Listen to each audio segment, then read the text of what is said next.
আপনি 10 MB 20 MB 30 MBps এর internet line নিয়েছেন, কিন্তু আপনি ইন্টারনেট যে লাইনটা নিয়েছেন, ইন্টারনেটের যে স্পিডটা আপনি সঠিক পাচ্ছেন কিনা সেটা কিন্তু আপনি আপনার হাতে থাকা স্মার্টফোনের সাহায্যে কিন্তু জানতে পারবেন। কিভাবে, চলুন আপনাদেরকে সেই প্রসেসটা দেখিয়ে দিই। এই জন্য আপনার সর্বপ্রথম যে কোনো একটা ব্রাউজার ওপেন করে নেবেন, সেটা হতে পারে মোজিলা ফায়ারফক্স, অপেরা মিনি। তো আমি আপনাদেরকে সাজেস্ট করবো আপনারা গুগল ক্রোমটা ব্যবহার করবেন। গুগল ক্রোমে ব্যবহার করলে আপনার ফেসবুক বা ইউটিউবের আইডিগুলো কিন্তু সিঙ্ক হয় না, অর্থাৎ কোনো ধরনের সমস্যা হয় না। তো আপনারা গুগল ক্রোমটা ব্যবহার করবেন। এরপর আমি দেখুন গুগল ক্রোমে আমি টাচ করলাম, ওপেন করে নিচ্ছি। গুগল ক্রোমটা ওপেন করার পর এখানে দেখুন সার্চ অর টাইপ ইউআরএল, এইখানে আমি টাচ করলাম, অর্থাৎ আমি এখানে সার্চ করে দিব NET নেট SPEED.NET netSpeed.net, এটা আমি স্ক্রিনে দিয়ে দিচ্ছি। জাস্ট সিম্পলি আপনারা কিন্তু এই লেখাটা এখানে টাইপ করে দিবেন।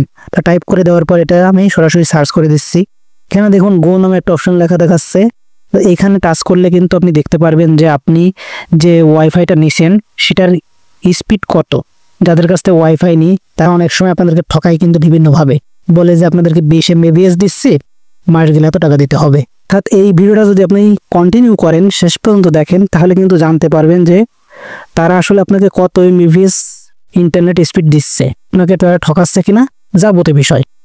তো এখন হচ্ছে আমি এই গোর পরে একটা টাচ করে দিব। দেখুন গোর পরে একটা টাচ করলাম। এবার কিন্তু আমার নেটের যে স্পিড এটা কিন্তু এখানে শো করবে। দেখুন এখানে ডাউনলোড স্পিড এখানে কিন্তু শো করতেছে 9.59।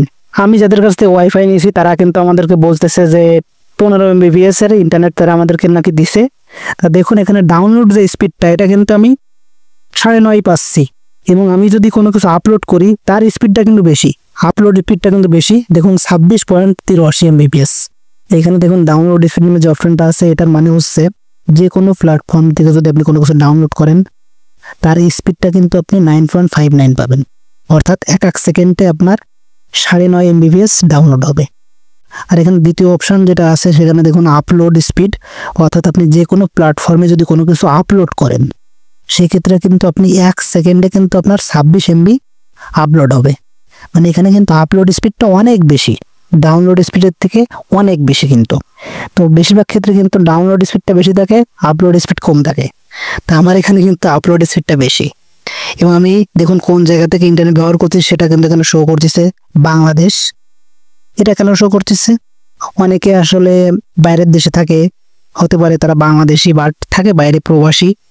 ধরেন যে আপনি পাকিস্তানে আছেন, যে কোনো দেশে থাকেন না কেন, আপনি কিন্তু জাস্ট গুগল ক্রোমে গিয়ে আমি যেভাবে দেখালাম এই নিয়মটা যদি ফলো করেন, যে কোনো দেশে থাকেন না কেন আপনার যে ইন্টারনেট যে স্পিড আছে সেটা কিন্তু এভাবে টেস্ট করতে পারবেন। প্রথমে আপনারা এই ভিডিওটা ফেসবুকের টাইমলাইনে শেয়ার করে দিন, কারণ পরবর্তীতে যদি এই ভিডিওটা আপনাদেরকে দরকার হয় অনেক সময় কিন্তু আপনারা খুঁজে পাবেন না। তো ফেসবুকের টাইমলাইনে যদি শেয়ার করে রাখেন, যখন প্রয়োজন হবে তখন কিন্তু সেখান থেকে দেখে নিতে পারবেন। আজকের মতো আমি সর্বিক বিদায় নিচ্ছি, পরবর্তী ভিডিওতে দেখা হবে। আল্লাহ হাফেজ।